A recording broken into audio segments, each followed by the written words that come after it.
آپ 12 مہینے بغیر دوپٹے اور اپنے کپڑوں سے نکل کے کام کرتے رہیں اور اچانک اس مہینے میں آپ اگر وہی اسلام ہے اور وہی مسلمانیت ہے تو پھر سال کے 12 مہینے رہنی چاہیے نا. تو میری تھوڑی کو زیادہ سمجھے. سرخ پتھر کے صنم ہو یا کہ مرمر کے صنم, بت قدوں میں تو عبادت نہیں ہوگی ہم سے. جھوٹ بھی بولے صداقت کے پیغمبر بھی بنے, ہم کو بخشو یہ سیاست نہیں ہوگی ہم سے. میں یہ دیکھ رہا ہوں اور بہت دنوں سے کڑن بھی ہو رہی تھی.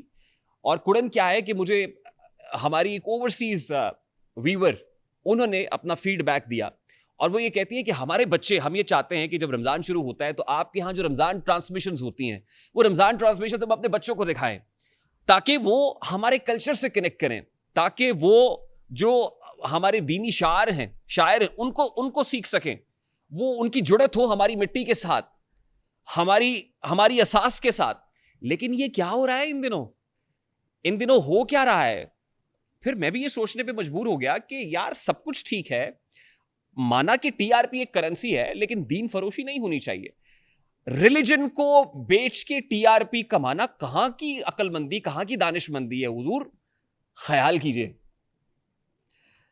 سرخ پتھر کے صنم ہو یا کہ مرمر کے صنم, بت قدوں میں تو عبادت نہیں ہوگی ہم سے. جھوٹ بھی بولے صداقت کے پیغمبر بھی بنے, ہم کو بخشو یہ سیاست نہیں ہوگی ہم سے. ہم کو بخشو یہ سیاست نہیں ہوگی ہم سے. اس پلیٹ فارم کو دیکھنے والے اوورسیز پاکستانیز بھی ہیں, ان کے بچے بھی ہیں. یہ ہمارے پاکستانی بھی یہاں بیٹھے ہوئے ہیں, پورے پاکستان. میں تبھی تو کہتا ہوں کہ پاکستان کے سارے شہروں زندہ رہو پائندہ رہو, روشنیوں رنگوں کی لہروں زندہ رہو پائندہ رہو. تو ان تک وہ بات جانی چاہیے جس کی اساس مضبوط ہے, جس کی اساس ہمارے دین سے جڑی ہوئی ہے, جس کی اساس ہماری مملکت سے جڑی ہوئی ہے, اس مٹی سے جڑی ہوئی ہے.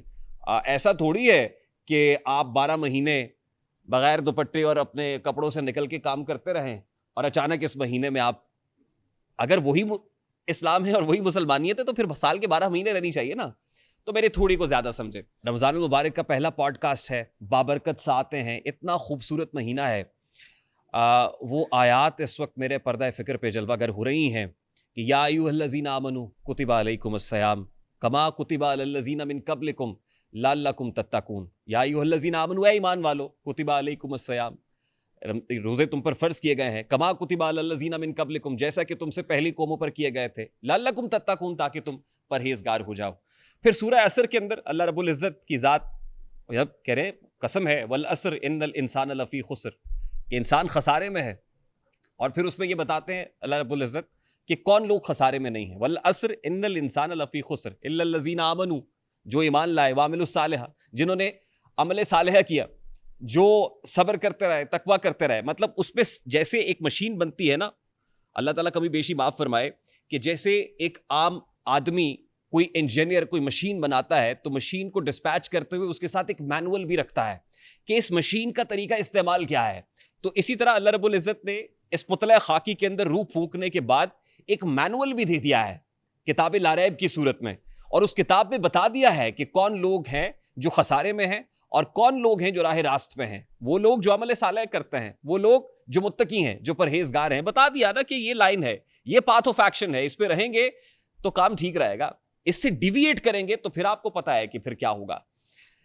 اب ہونا تو یہی چاہیے کہ ہم اس ماہ مبارک کی رحمتوں کو جس حد تک سمیٹ سکتے ہیں وہ سمیٹ لیں, اسی مینول کے اوپر عمل کرتے ہوئے جو اللہ رب العزت نے ہمیں بتا دیا ہے.